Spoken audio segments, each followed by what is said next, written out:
Assalamualaikum warahmatullahi wabarakatuh. Halo semuanya. Perkenalkan, nama aku Habibah. Di sini kita akan membahas sedikit tentang globalisasi, dari pengertian globalisasi, faktor dari globalisasi, contoh globalisasi, dan terakhir dampak dari globalisasi. So, jangan kemana-mana, tetap stay tune. Nah, sebelum kita memulai pembelajaran, ada baiknya kita tahu tujuan mengapa kita belajar materi ini. Yang pertama, tujuan pembelajaran hari ini adalah mengetahui pengertian dari globalisasi. Yang kedua, kalian akan mengetahui contoh dari globalisasi. Yang ketiga, mengetahui apa saja dampak dari globalisasi tersebut. Nah, tadi kan sudah mengetahui nih tujuan pembelajarannya. Sekarang pengertian dari globalisasi, ada yang tahu gak? Apa itu globalisasi? Oke, globalisasi dapat diartikan sebagai sebuah proses di mana batas-batas dalam suatu negara menjadi bertambah sempit karena adanya kemudahan dalam berinteraksi antar negara, baik itu perdagangan, gaya hidup, informasi, maupun dalam bentuk interaksi yang lainnya. Globalisasi juga dapat diartikan sebagai suatu proses di mana semua penduduk di dunia ini bisa saling terhubung atau bertukar segala sesuatu tanpa terikat batas wilayah dan kebangsaan, atau bisa disebut dengan sebuah proses mendunia. Selanjutnya, ada yang tahu gak faktor terjadinya globalisasi tersebut karena apa? Yap, betul.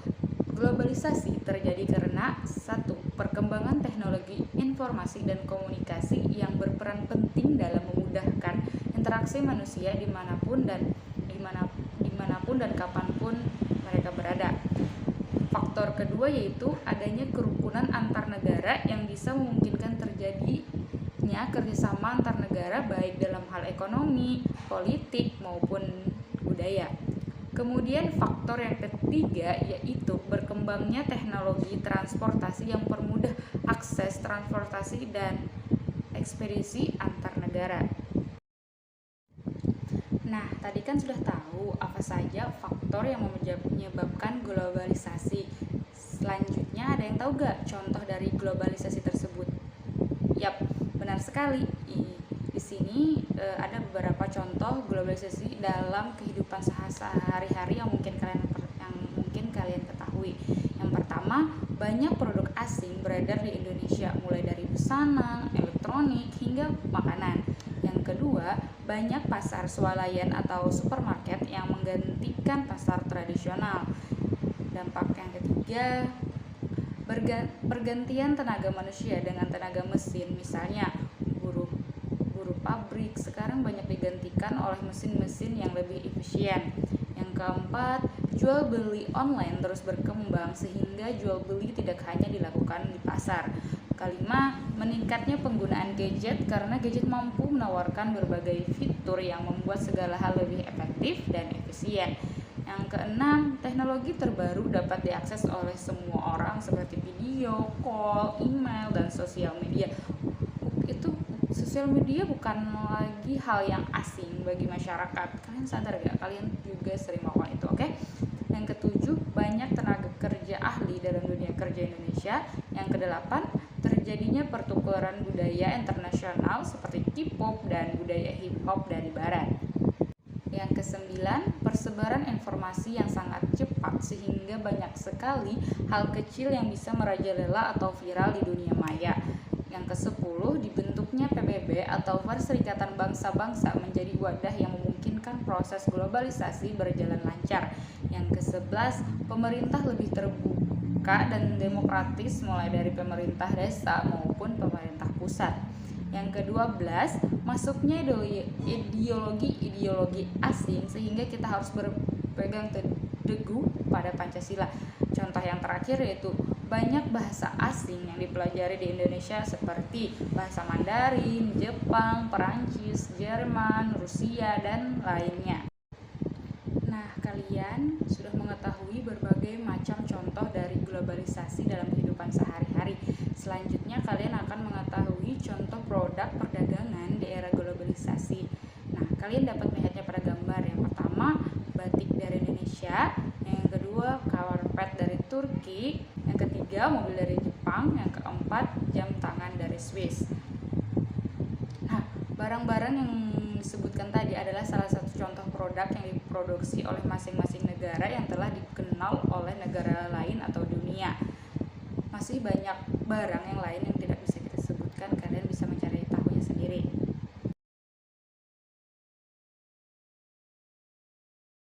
Selanjutnya kita ke materi dampak positif dari globalisasi. Apa-apa saja sih dampak positif dari globalisasi?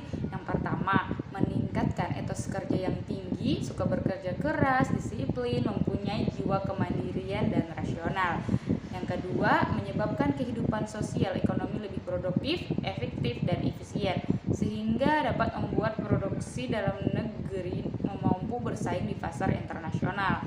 Yang ketiga, tingkat kehidupan yang lebih baik. Dan yang keempat, dapat memperoleh lebih banyak modal dan teknologi yang baik. Kelima, meluaskan pasar untuk produk dalam negeri. Dampak positif yang keenam, kemajuan di bidang teknologi, komunikasi, informasi, dan transportasi yang mendukung kehidupan manusia. Yang ketujuh, mobilitas tinggi. Yang kedelapan, informasi dan ilmu pengetahuan menjadi mudah didapat. Yang kesembilan, berkembangnya industri pariwisata yang mampu menambahkan devisa. Dan dampak positif yang terakhir ialah meningkatkan pembangunan. Baik, tadi kalian sudah mengetahui nih dampak positif dari globalisasi. Selanjutnya kalian akan mengetahui dampak negatif dari globalisasi. Apa saja sih dampak negatif dari globalisasi? Yang pertama, masuknya nilai-nilai budaya barat yang banyak ditiru oleh masyarakat Indonesia. Yang kedua, lunturnya semangat gotong royong, solidaritas, kepedulian, dan kesetiakawanan sosial. Yang ketiga, maraknya penyelundupan barang ke Indonesia. Yang keempat, kondisi dalam negeri sulit berkembang karena serangan perusahaan asing. Yang kelima, terjadinya kerusakan lingkungan dan polusi limbah industri. Yang keenam, orang menjadi lebih individualitas. Yang ketujuh, adanya sikap lebih mementingkan kehidupan duniawi dan mengabaikan nilai-nilai moral ataupun agama. Yang kedelapan, timbulnya sikap bergaya hidup mewah. Yang kesembilan, munculnya sikap boros dan memandang orang lewat cara berpakaian. Yang terakhir, mudah terpengaruh oleh hal yang tidak sesuai dengan kebiasaan atau kebudayaan suatu negara. Nah, karena pembahasan kita sudah habis, sebelum kita hari pembelajaran nih, Miss ada punya beberapa kuis untuk kalian. Tolong diperhatikan ya. Yang pertama, apa sih pengertian dari globalisasi? Yang kedua, berikan salah satu contoh globalisasi yang kalian ketahui. Yang ketiga, apa saja nih dampak dari globalisasi? Sebutkan minimal 3 ya. Jawablah pertanyaan tersebut dengan baik dan benar di kolom komentar yang tersedia. Karena tadi kalian sudah belajar, pasti kalian sudah mengetahui dong jawabannya. Baiklah, sebelum mengakhiri dari penjelasan tadi, dapat kita simpulkan bahwa globalisasi banyak memberikan dampak positif dan dampak negatif bagi kehidupan manusia. Sebagai manusia yang disiplin, kita harus memikirkan dampak globalisasi ke depannya untuk masa depan kita, dan kita juga harus dapat memilah dampak yang harus dibuang dan dampak yang harus diambil dari arti globalisasi itu. Oke, menurut Ibu sudah selesai. Terima kasih sudah menonton. Wassalamualaikum warahmatullahi wabarakatuh. Bye bye.